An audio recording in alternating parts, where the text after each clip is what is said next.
joining us now. NBC News senior national politics reporter John Allen, Semaphore White House correspondent Shelby Talcott, and Punchbowl News co-founder and MSNBC political analyst Jake Sherman. So, John, the Democrats are trying to use this. By the way, Pam Bondi has a news conference over at DEA headquarters. It's about an unrelated issue.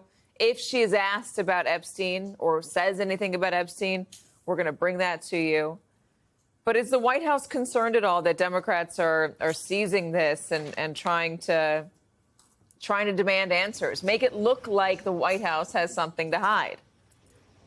I mean, they're absolutely concerned, Katie. This is something that not only divided MAGA, but we've seen some wavering among the MAGA influencers, including Lara Trump in the clip earlier. Donald Trump, as he was leaving the White House here, was asked about her saying that there needs to be more transparency, and basically said that he thought that there was nothing to see here. They're absolutely concerned. Nothing has ripped apart MAGA to the extent that this has, and a lot of these influencers are put in the uncomfortable position of either siding with Donald Trump or distancing themselves from him.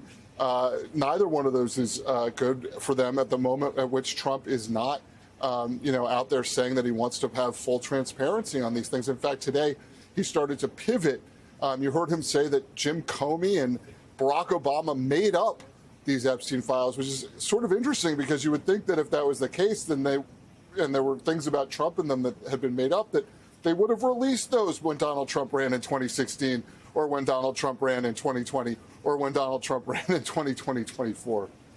Yeah, so we had, I think it was Nick Fuentes the other day, hearing Donald Trump try to blame this on the Democrats, on Obama and Biden, Hillary Clinton, et cetera, laughing in a post on X and saying this is going to break apart MAGA. MAGA is dead. He was cheerleading it.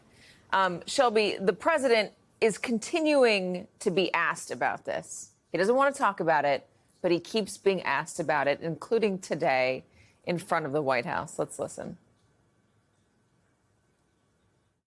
On Texas, how many more seats do you want the Republicans to draw? 5. And then what if California, New York, Illinois, and other blue states decide to do this? Yeah, well, that's okay, too, but 5. I think we get 5. And there could be some other states. We're going to get another 3 or 4 or 5 in addition.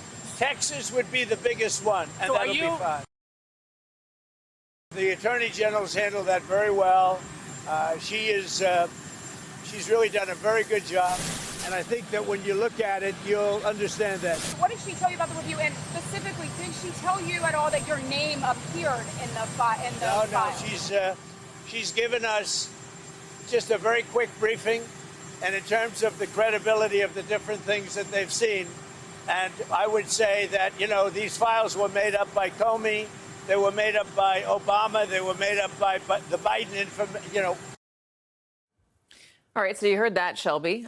He doesn't want to be asked about it, but he's trying to quash it. What do we know about what the White House has been doing, or President himself has been doing behind the scenes to try to get people to stop talking about it? Well, the president has made very clear public statements, effectively saying he doesn't understand why his base is focused on this. He thinks that there are much more important things that they should be focused on. He's trying to shift towards the White House's achievements over the past few months, telling his base that that's what they should be talking about. But he's also privately been making phone calls. He made a phone call to TPUSA co-founder Charlie Kirk over the weekend, who was really outspoken about these release of the Epstein files. And in response, Charlie Kirk said on Monday that he's going to leave it alone. He's not going to talk about it anymore. We also heard that he talked to Dan Bongino, the deputy FBI director, over the weekend. Dan Bongino, who didn't come to work on Friday after a fight with Pam Bondi, was now at work on Monday. Now, I'm told his long-term future at the FBI is still to be determined. He is still frustrated with how this all went down. But you can see him personally getting involved both publicly and privately to try to shift the base away from this focus. And I do think it is continuing to split the base, because while you are seeing some of these big MAGA influencers and influential people in the movement quiet down on this, there's an equal number of people who are really focused on this and say this is an issue that they are not going to agree with Donald Trump on, even if he pushes them to be quiet. Yeah, so we have Marjorie Taylor Greene as one of those people. But the other side of it is the Democrats, as we set this all up. The Democrats are really trying to seize this and run with it. What is that strategy, and why do the Democrats believe that they're going to be effective on this? Do the Democrats not risk, Jake, uniting Republicans? Because the one thing that Republicans hate more than a lack of transparency, it seems, in the MAGA right, is Democrats. So, Katie, Democrats are in the minority, and this is the kind of stuff they're going to latch onto in the minority. It's an effort, listen, as you said, it's an effort to split Republicans and to show the hypocrisy of Donald Trump. I mean, that's very clear in that respect. Donald Trump has been talking about this issue. He has riled up people about this issue, about the Epstein files and the various tentacles of that situation, I guess is the best way to say it.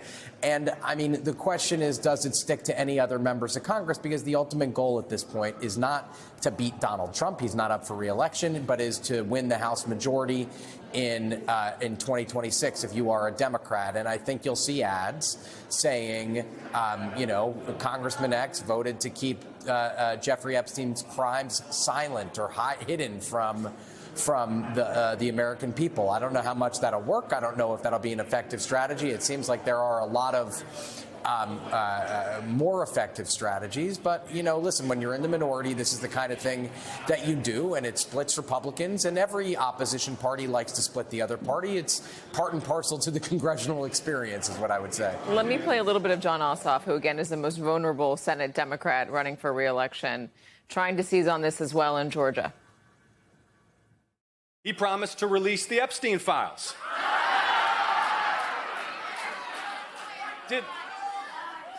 Did anyone really think the sexual predator president who used to party with Jeffrey Epstein was going to release the Epstein files? They're really trying to hammer not just the Epstein files, but the past allegations that Donald Trump has faced about with women, including that conviction for, I believe it was sexual assault here in New York.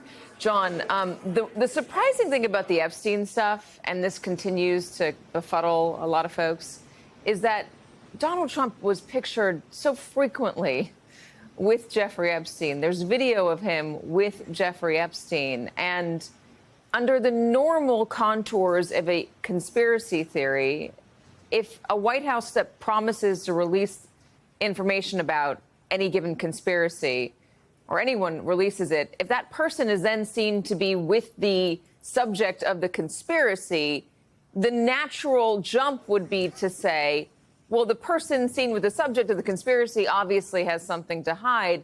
And yet, with this, it's so interesting and confounding why that is not always the case. That jump isn't made by these MAGA supporters of Donald Trump, that maybe they're not releasing it because Donald Trump is in it. I mean, there's no evidence to suggest that, but there's so many pictures of him. And if you're waiting in the fever swamps, wouldn't that be a natural jump?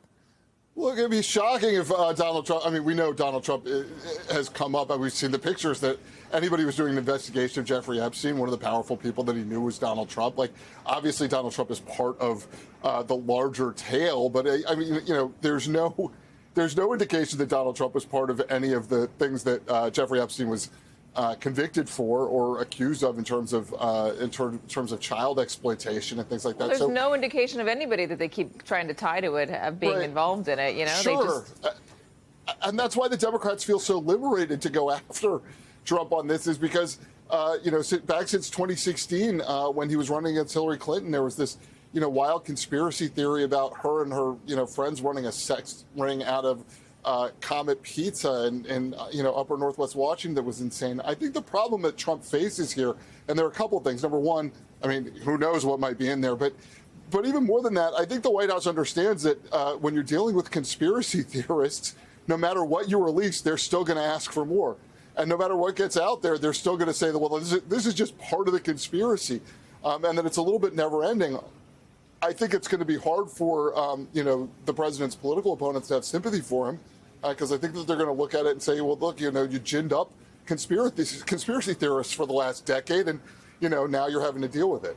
Shelby, is anybody at risk of losing their job over this? There are loud calls for Pam Bondi to be fired, as if she's the one that's stopping all of this in the tracks in her She's just refusing to be the one to release it. Is she going to lose her job?